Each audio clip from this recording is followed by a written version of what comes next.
Après mon périple dans le sud de la préfecture de Nara, je suis de retour dans la ville de Nara, et plus exactement au Nara Visitor Center and Inn. Vous allez me demander qu'est-ce que c'est? Eh bien c'est un lieu où vous pouvez trouver toutes sortes d'informations quand vous êtes un touriste étranger. Le Nara Visitor Center se trouve à 5 minutes à pied de la gare Kintetsu de Nara et à 10 minutes à pied de la gare JR. Donc si vous vous baladez dans le Japon avec votre JR Rail Pass, vous pouvez arriver jusque-là et finir à pied. Avant d'aller voir ce qui se passe à l'intérieur, je vous invite à retenir que aux alentours, ici, vous avez aussi les plus beaux vestiges de la ville de Nara, à savoir le Daibutsu, le grand Bouddha, et une pagode de 5 étages qui se trouve juste à 5 minutes à pied du centre. Je m'appelle Cyril Copini, je vis au Japon depuis 18 ans et j'ai le plaisir de vous emmener avec moi à la découverte de cette merveilleuse préfecture de Nara.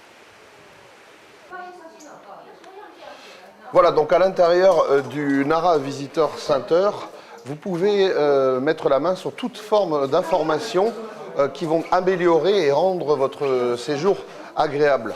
Vers quel hôtel se diriger, dans quel restaurant vous rendre, dans quel onsen pour les bains chauds, pour ceux qui aiment ça.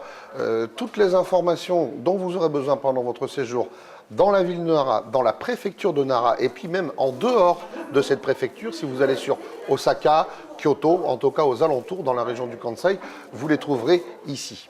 Et puis si vous arrivez avec vos euros, vos dollars ou toute autre monnaie, eh bien vous pouvez toujours demander à changer des yens ici ou sur ce point bancaire de la banque Seven, la Seven Bank, qui est ouverte 24 heures sur 24.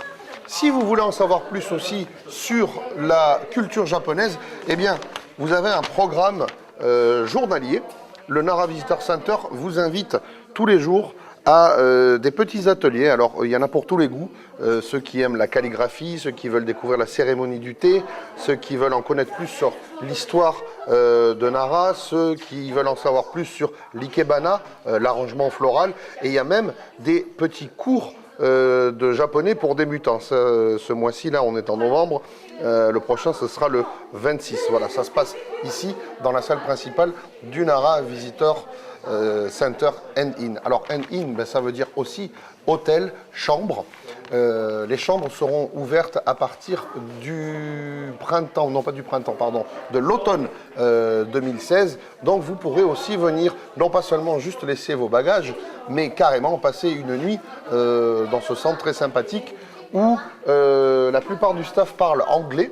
Donc pas de problème de communication. Si vous, par contre, vous ne parlez pas anglais, rassurez-vous, il y a un service téléphonique où vous pouvez avoir aussi des informations en français.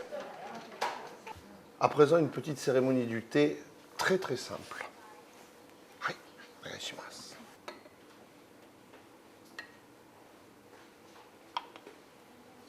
Hitosajiっていうんですかね、これ。Hitosajiだけ。D'accord. Le thé vert japonais est un peu amer, donc il ne faut pas en mettre trop.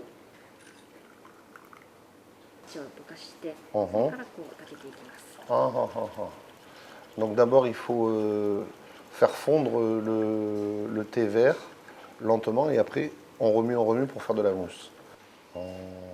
Dekiagari, tu vois, toi. Voilà, une fois qu'on a fait de la mousse sur l'ensemble de la surface, le thé est prêt. D'accord, il faut manger le petit gâteau avant parce que comme c'est un peu amer, il vaut mieux se sucrer la bouche.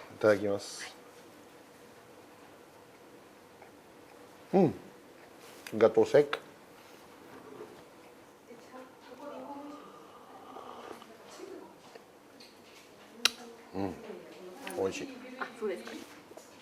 Ah, délicieux. Alors, c'est la fin de ce voyage qui nous a amenés dans la préfecture de Nara. On a commencé par un petit tour au village de Tenkawa, vous vous souvenez, la rivière céleste. Ensuite, on est remonté à Yoshino. Et on termine aujourd'hui par le centre-ville de Nara. J'espère que ça vous a bien plu et que ça vous a donné surtout envie de venir visiter la préfecture de Nara dans son ensemble, elle et ses mystères.